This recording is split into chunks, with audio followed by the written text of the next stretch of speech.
Hello दोस्तों, एक बार फिर से स्वागत है हमारे यूट्यूब चैनल।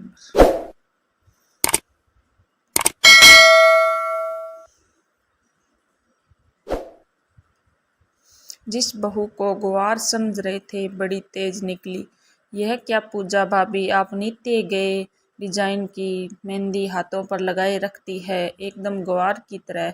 7 साल हो गए आपकी शादी को, पर आपको अपने शहर का रहन सहन नहीं सीखा। जिसकी अब शादी होने वाली थी, यह पूजा की छोटी ननद कह रही थी। पूजा गांव की रहने वाली थी, लेकिन खूबसूरत और सुंदर थी।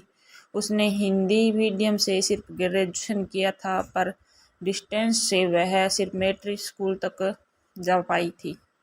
बाकी की पढ़ाई जैसे तैसे घर से की। उसके मामा बड़े शहर में रहते थे। मामी की तबीयत खराब रहती थी और वह बेड रेस्ट पर थी।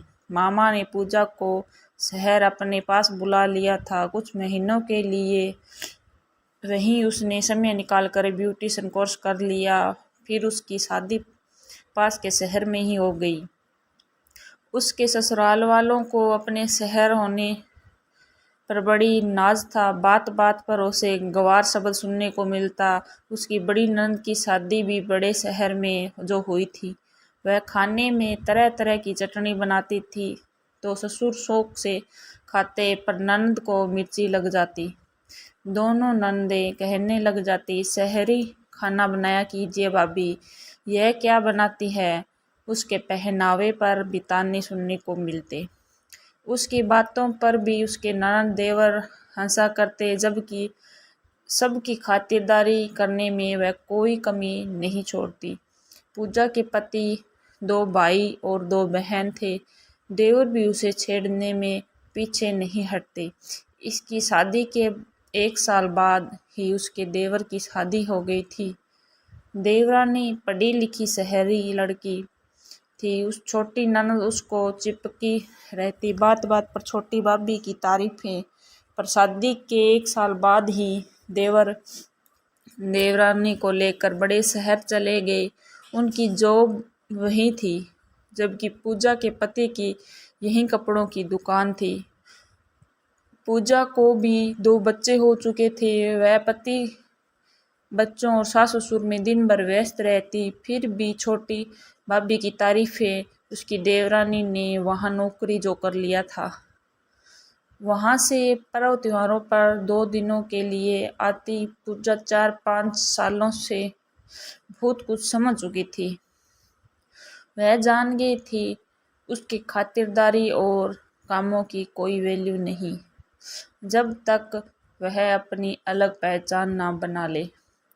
उसने चुपके से यूट्यूब देखकर ब्लॉगिंग की जानकारी ली, ब्यूटी टिप्स पर लिखने लगी। यूट्यूब पर भी अपने हाथों पर मेहंदी लगाकर वीडियो डालने लगी।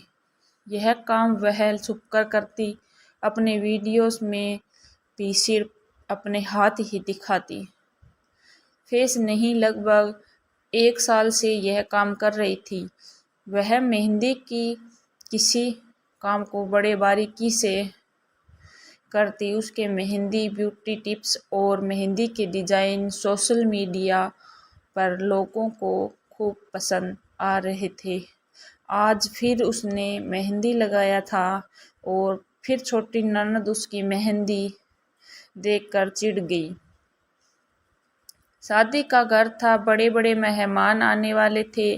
वह क्या कहते, फिर शादी हो गई उसके ननद की, और अब पूजा भी अपने ब्लॉगिंग से एडसेंस द्वारा कमाने लगी थी। उसके ब्लॉग वीडियोस पर बहुत सारे व्यूज मिलते। पूजा ने अपने अकाउंट में लाखों रुपए जमा कर लिए थे। जब वह कुछ करना चाहती थी, इस होली सब इकट्ठा हुए थे और मौका अच्छा था। उसने सबके सामने कह दिया, मैं अपना ब्यूटी पार्लर खोलना चाहती हूँ। बस सब हैरान ही तो रह गए। घर कौन संभालेगा, तुम यह कैसे कर सकती हो, पैसे कहाँ से आएंगे, कहीं सवाल हुए। फिर उसने सबके जवाब दे दिए। आप लोग मुझे गंवार कहते रहे, मेरे वीडियोस देखिए, मेरे ब्लॉग्स पढ़िए, आप मेरी काबिलियत समझेंगे। और रही बात घर संभालने की, तो मैं अपने बच्चे देख लूँगी। यह घर संभालना मेरी अकेले की जिम्मेदारी नहीं है, घर की छोटी बहू का भी कुछ फर्ज है। सिर्फ त्योहारों पर 2 दिन के लिए आकर यह सारे फर्ज से बड़ी हो जाती है। कमाती है तो खुद पर खर्च करती है। वे लोग खुद कमाते खाते हैं। घर की बेटियां भी मायके के नाम पर यहीं आई, रिश्तेदार भी। अब मैं अपने फर्ज उतना ही निभाऊंगी जितना सक्षम होंगी। आप लोग कुछ महीनों के लिए इसके पास भी जाकर रहा कीजिए, तब उसकी तारीफें करेंगे तो कुछ समझ आएगी। और पैसों की चिंता आप लोग मत कीजिए, मैं अपना मैनेज कर लूँगी। आज पूजा की बातों को सुनकर सबको चुप्पी लग गई। सब यह भी जानते थे अब वह पीछे हटने वाली नहीं। पूजा के पति मोहित कुछ ना बोल पाए।